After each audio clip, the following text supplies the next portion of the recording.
Hi friends, welcome to my channel. ಇವತ್ತು palak egg fry ಮಾಡ್ತೀನಿ. ಪಾಲಕು, ಕರಿಬೇವು, ಹಸಿಮೆಣಸಿನಕಾಯಿ, ಶುಂಠಿ, ಬೆಳ್ಳುಳ್ಳಿ, ಈರುಳ್ಳಿ, ಸಾಲ್ಟು, ಜೀರಿಗೆ, ಸಾಸಿವೆ, ಕೊತ್ತಂಬರಿ, ಎಗ್ಗು, ಕಸ್ತೂರಿ ಮೆಂತಿ, ಗರಂ ಮಸಾಲ, ಧನಿಯಾ ಪುಡಿ, ಚಿಲ್ಲಿ ಪೌಡ್ರು, ಅರಿಶಿನ ಪೌಡ್ರು, ಆಯಿಲು, ಸಾಸಿವೆನು ಜೀರಿಗೆ,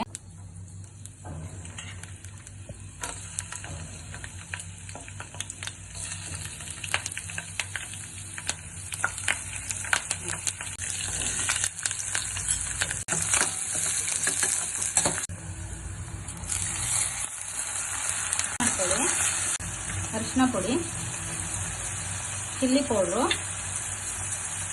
ಗರಂ ಮಸಾಲ, ಧನಿಯಾ ಪುಡಿ, ಸಾಲ್ಟ್,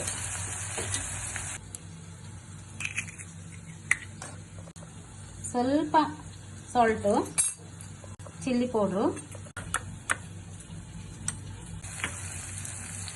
ಹಾಕ್ತಿರೋಣ.